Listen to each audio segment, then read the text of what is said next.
Le journal de 19h sur Al24 News. Merci de nous rejoindre. Voici les titres. 3 jours de deuil décrétés par la présidence sahraoui suite à l'assassinat du commandant de la 6e région militaire au Sahara occidental.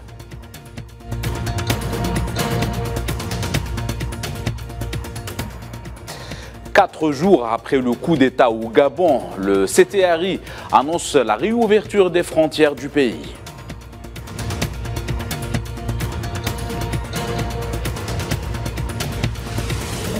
En pleine conjoncture géopolitique exceptionnelle, la campagne des législatives polonaises bat son plein pour le compte des élections le 15 octobre prochain.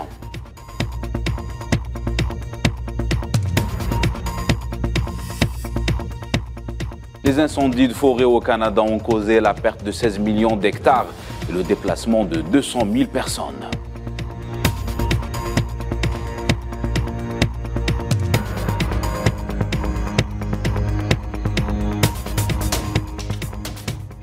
Voilà pour les titres, bonsoir à tous. La présidence sahraoui a décrété à partir de ce samedi un deuil de 3 jours suite à la disparition du commandant Abba Ali Hamoudi, commandant de la 6e région militaire au Sahara occidental et membre du secrétariat national.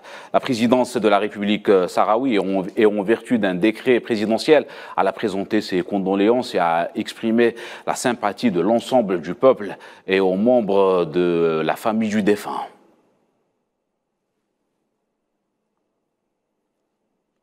Une délégation américaine conduite par Joshua Harris, secrétaire d'État adjoint pour l'Afrique du Nord, a entamé hier une visite auprès de la partie sahraoui dans le cadre des efforts déployés pour relancer le processus de paix parrainé par les Nations Unies au Sahara occidental. Au programme de la visite, des entretiens politiques avec les dirigeants sahraouis. Le point avec Sofiane Baroudi. Une délégation américaine avec à sa tête Joshua Harris, sous-secrétaire d'État, chargé des affaires du Moyen-Orient et de l'Afrique du Nord, a visité les camps de réfugiés sahraouis à Tindouf. Le haut diplomate américain a rencontré à cette occasion le président de la RAS, secrétaire général du Front Polisario, Brahim Ghali, ainsi que des hauts responsables sahraouis et des représentants des Nations Unies et d'ONG internationales. Le département d'État a exprimé sur X, ex-Twitter, que Joshua Harris s'était réuni avec l'envoyé spécial du secrétaire général de l'Organisation des Nations Unies pour le Sahara occidental, Staffan de Mistura. La visite de cette importante délégation dans les camps de réfugiés sahraouis vient en soutien au processus politique de l'ONU au Sahara occidental, dans un esprit de réalisme et d'engagement afin de trouver une solution durable et digne en faveur du peuple du Sahara occidental. C'est ce qu'a affirmé la communication. Pour rappel, Washington, à travers le secrétaire d'État Anthony Blinken, a récemment rappelé son engagement à une solution pacifique via le soutien au processus politique des Nations Unies au Sahara occidental, dans le respect du droit international. Pour rappel, depuis la rupture unilatérale du cessez-le-feu par les forces d'occupation marocaines en novembre 2020, le Sahara occidental vit une situation de conflit. À ce propos, Bali Mahmoudi, le commandant de la 6e région militaire de l'Armée populaire de libération du Sahara occidental, ainsi que 2 de ses compagnons, sont morts au combat dans un bombardement perpétré par les forces d'occupation marocaines. La présidence de la République sahraoui a décrété 3 jours de deuil à la mémoire des martyrs. Dans le même sillage, l'Armée populaire de libération du Sahara occidental a annoncé que des détachements d'assaut avaient attaqué les positions du 36e bataillon de l'armée d'occupation dans la zone de Guelbennes, dans la région d'Ossel. Des frappes concentrées ont également ciblé la zone de Tadoulat, toujours dans la région d'Ossel, au sud du Sahara occidental. Le communiqué mentionne également que la PLS a effectué des bombardements contre des enclaves ennemies dans le secteur de Haouza, où d'importantes pertes auraient été infligées aux forces d'occupation. Des indices de l'intensification du conflit en cours au Sahara occidental sont donc enregistrés, alors que la République arabe sahraoui enchaîne les victoires diplomatiques et que les poids lourds de l'échiquier diplomatique international assurent de leur appui aux efforts de résolution politique de la question sahraoui, dans le respect du droit international, qui préconise le droit à l'autodétermination et à l'indépendance de la dernière colonie du continent africain. Une instance judiciaire de Düsseldorf a prononcé un jugement envers un citoyen marocain âgé de 36 ans et accusé d'espionnage à l'encontre des militants du RIF entre les années 2016 et 2017. Selon la même source, l'accusé a été condamné à 1 an et 9 mois de prison avec sursis après être reconnu coupable, expliquant que le condamné a passé 9 mois en détention provisoire et le règlement d'une amende de 4 300 €. Retour sur la situation au Gabon. Après le coup d'État de mercredi dernier, les militaires ont annoncé la réouverture des frontières terrestres, aériennes et maritimes dès ce samedi. Le CTRI estime que cette décision est motivée par le souci de vouloir préserver le bon voisinage du Gabon et l'ensemble des États du monde. Toutefois, les autorités militaires ont maintenu le couvre-feu de 18h à 6h du matin. Soucieux de préserver le respect de l'état de droit, les bonnes relations avec nos voisins et l'ensemble des États du monde, et afin de favoriser la continuité de l'État, tout en démontrant notre ferme volonté de tenir nos engagements internationaux. Le Comité pour la transition et la restauration des institutions, CTRI, décide avec effet immédiat de la réouverture des frontières terrestres, maritimes et aériennes à compter de ce samedi 2 septembre 2023. Et le président de la transition, le général Brice Oligui Nguema, a promis des institutions plus démocratiques et respectueuses des droits humains, mais sans précipitation. Le Gabon respectera l'ensemble de ses engagements avec ses partenaires nationaux et internationaux, ainsi que l'ensemble des accords bilatéraux et multilatéraux qui vont dans le sens de l'essor du peuple gabonais. La dissolution des institutions de la République est temporaire. Il s'agit de les réorganiser afin d'en faire des outils plus démocratiques et plus en phase avec les normes internationales en matière de respect des droits humains, des libertés fondamentales, de la démocratie et de l'état de droit, mais aussi de la lutte contre la corruption qui est devenue monnaie courante dans notre pays, le blanchiment des capitaux et surtout la préservation de l'environnement, qui est un combat cher à notre pays. Par ailleurs, le nouvel homme fort du Gabon a affirmé vouloir changer les mentalités en Afrique, imputant la dégradation de la situation sur le continent aux politiques et aux organisations internationales. Ce que nous venons de faire avec nos collègues, ça fait bouger les mentalités en Afrique. Et j'ai échangé avec certains en disant, c'est vous, les politiciens, qui êtes responsables. C'est vous, les organisations internationales, qui êtes responsables. Parce que quand un chef prend la peine de tripatouiller la Constitution, vous ne faites rien, vous ne condamnez pas. Quand il fait des élections tronquées, vous ne condamnez pas. Et après, quand les militaires s'interposent, on dit c'est un coup d'État. Et là, vous condamnez. Et vous n'avez pas condamné tout le mal qui a été fait pendant tout le processus électoral. Comment ça a été élaboré? Et direction la région du Sahel, où les tensions autour de la crise au Niger ont atteint un niveau alarmant ces derniers mois, menaçant la stabilité de toute la région. Washington vient d'exhorter Paris à privilégier les solutions diplomatiques pour résoudre cette crise. Les détails avec Wali Ben Chaban. La situation politique au Niger demeure tendue avec des préoccupations croissantes quant à la stabilité régionale. Face à cette crise, les États-Unis exhortent la France d'intensifier ses efforts pour trouver une solution diplomatique et pacifique, mettant ainsi l'accent sur l'importance cruciale de la diplomatie dans la résolution du conflit. Le département de la Défense américain insiste sur la poursuite de la voie du dialogue avec les Nigériens pour parvenir à une solution dans leur pays. Le climat d'insécurité menace également les pays voisins. Dans ce contexte, Washington appelle à une action diplomatique rapide et efficace pour mettre fin au chaos. De son côté, la France veut s'appuyer sur ses liens avec le Niger dans une initiative de réconforter le président destitué, Mohamed Bazoum. Et donc notre politique est simple. On ne reconnaît pas les putschistes. On soutient un président qui n'a pas démissionné, aux côtés duquel nous restons engagés. Et nous soutenons l'action diplomatique, et quand elle le décidera militaire, de la CEDEAO, dans une approche de partenariat. Washington exhorte Paris à travailler en étroite collaboration avec Niamey et d'autres acteurs internationaux pour élaborer un plan de paix crédible et durable. Les négociations devraient inclure toutes les parties prenantes, dans le but de parvenir à un accord qui préserve la sécurité, la stabilité et le développement du Niger. Pour rappel, l'Algérie vient de proposer une nouvelle feuille de route pour une sortie de crise au Niger par la voie diplomatique. Parmi les points cruciaux de l'initiative d'Alger, une période de transition de 6 mois. Et au Niger, toujours, où des milliers de partisans des autorités militaires ont organisé une nouvelle manifestation dans la capitale Niamey pour exiger que les soldats français quittent le pays.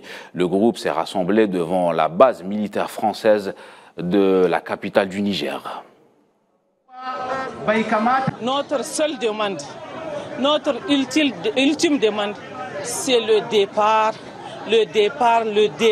des Français qui sont sur le territoire nigérien. Nous n'avons pas besoin de ces gens ici, nous n'avons pas besoin, et on le répète, on est prêt à mourir pour défendre notre patrie. On est prêt à mourir pour les faire partir. Ils doivent partir, ils n'ont pas besoin d'eux ici. Actualité continentale, toujours, c'est le jour des élections municipales en Côte d'Ivoire. 8 millions d'Ivoiriens sont appelés aux urnes pour ce rendez-vous qui va permettre de choisir de nouveaux maires et présidents de région. Un scrutin synonyme de test pour les 3 grands partis politiques du pays avant les élections présidentielles. Les résultats devraient commencer à tomber ce samedi soir et les résultats définitifs seront annoncés au plus tard lundi 4 septembre. Direction les territoires occupés de la Palestine, la marine de l'occupation a une nouvelle fois ouvert le feu ce samedi sur les bateaux de pêche palestiniens au large de la bande de Gaza.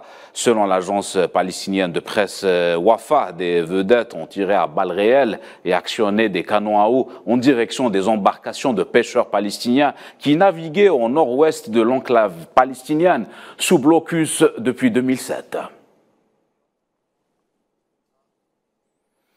Et ces jours de rentrée scolaire en Palestine, une reprise entachée par une grève générale, notamment à Jabal al-Mukabir, dans la ville de Al-Quds occupée, en signe de protestation contre les mesures abusives à l'encontre des élèves palestiniens.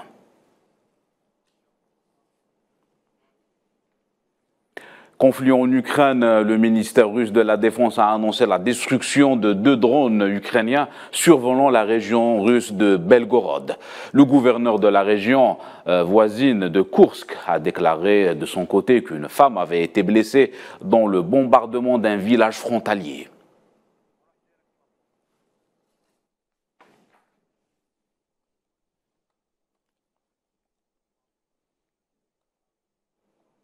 Les Polonais sont appelés à se prononcer le 15 octobre prochain sur un référendum des élections législatives décisives pour ce pays d'Europe de l'Est. L'exécutif de Varsovie fait face à un important défi sur des thèmes liés à l'immigration et le statut de la Pologne au sein de l'Union européenne. Amala Méziane nous en dit plus. Liberté, démocratie et Europe. Ce sont les préoccupations majeures des partisans du principal parti d'opposition en Pologne lors des prochaines élections législatives d'octobre prochain. Alors que la campagne électorale bat son plein, les partisans de la plateforme civique, parti dirigé par l'ancien Premier ministre et président de la Commission européenne, Donald Tusk, ont exprimé leur inquiétude quant à la place de la Pologne dans l'Union européenne si le parti au pouvoir Droit et Justice remportait un 3e mandat. Si ces autorités se comportent comme le gouvernement communiste des années 80 envers le peuple, nous devrions tous, peu importe si vous avez 18 ou 80 ans, nous comporter comme les ouvriers des chantiers navals de Gdansk. Nous devrions rester debout. Levez-vous et ouvrez les yeux parce que nous en avons assez. Powinniśmy wstać, otworzyć szeroko oczy i powiedzieć dosyć. I think that Je pense que la démocratie est la question la plus importante. Rester dans l'Union européenne et entretenir des relations amicales avec d'autres pays du monde. Le gouvernement actuel est accusé par ses détracteurs de politiser le système judiciaire, transformer les médias publics en porte-parole du parti et d'utiliser les biens de l'État pour renforcer son empire sur le pouvoir. Coalition civique parce que c'est le seul moyen d'arrêter le droit et la justice qui détruisent notre pays et nous poussent vers le bas. Je travaille dans le secteur universitaire et pour moi, ma question centrale est désormais celle des libertés académiques en Pologne et essentiellement de la liberté d'expression dans le pays, de la répression politique contre ceux qui parlent de violation des droits de l'homme et des problèmes de politique dure sur le volet anti-réfugiés en Pologne. Ce sont donc les questions que je considère comme les plus centrales pour moi dans cette élection. Droit et Justice affirme de son côté que son objectif est de rendre les tribunaux plus efficaces et l'économie plus juste, dans un contexte géopolitique complexe, notamment en ce qui concerne la question de déploiement de forces militaires sur les frontières avec le Bélarus.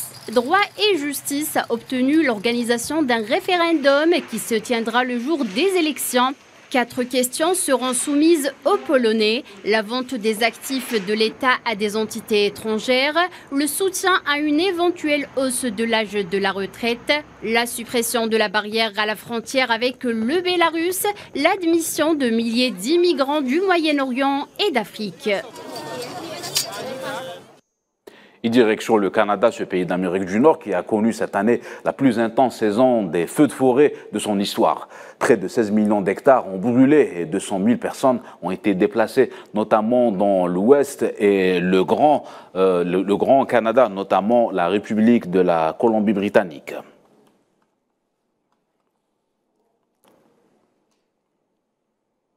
Sport football, c'est la rentrée des classes pour l'équipe nationale d'Algérie de football, déjà qualifiée pour la prochaine CAN 2023. Les Verts vont affronter la Tanzanie pour le compte de la dernière journée des éliminatoires du groupe 6 avant de croiser le fer avec le Sénégal en amical à Dakar. Les détails avec Wali Ben Chaban. Leader du groupe G avec un carton plein réalisé depuis le début de la campagne qualificative à la prochaine édition de la Coupe d'Afrique des Nations. L'équipe nationale d'Algérie est en quête de réaliser un sans faute durant son parcours pour mieux préparer les prochaines échéances qui s'annoncent d'ores et déjà cruciales. Une nouvelle occasion se présente pour les Verts afin d'apporter les correctifs nécessaires sur la sélection nationale. Pour ce faire, coach Jamel Belmadi a convoqué 25 joueurs pour affronter la Tanzanie à Annaba pour le compte de la 6e et dernière journée de la poule, puis le Sénégal en amical à Dakar. Il s'agit de 2 tests révélateurs pour plusieurs éléments qui seront placés sous la loupe de la barre technique. Les 2 prochaines empoignades détermineront non seulement le sort de la formation, mais également le destin individuel de nombreux joueurs qui cherchent à s'imposer sur la scène internationale. Le retour de Sofiane Ferroudi et de Youssef Attal dans l'échiquier des Verts, après une longue absence, n'est qu'une récompense pour ces 2 éléments qui ont fait une entame de championnat correcte et remarquable avec leur club. Saïd Ben Rahma, Adam Zorgan, Ryan Ait Nouri et les autres rescapés auront également une chance pour se faire remarquer. Les joueurs devront gérer la pression avec beaucoup de maturité et concentration pour mener le navire du football de l'équipe nationale à bon port. Les prochains matchs permettront à l'entraîneur et aux joueurs de peaufiner leur stratégie et provoquer le déclic pour atteindre les objectifs escomptés. La Tanzanie et le Sénégal sont 2 stations cruciales pour l'Algérie à de nombreux égards. Les joueurs doivent se montrer à la hauteur pour renouer avec les succès et continuer à inspirer la passion des supporters algériens. C'est la fin de cette édition. Merci à vous de nous avoir suivis. Excellente soirée à tous.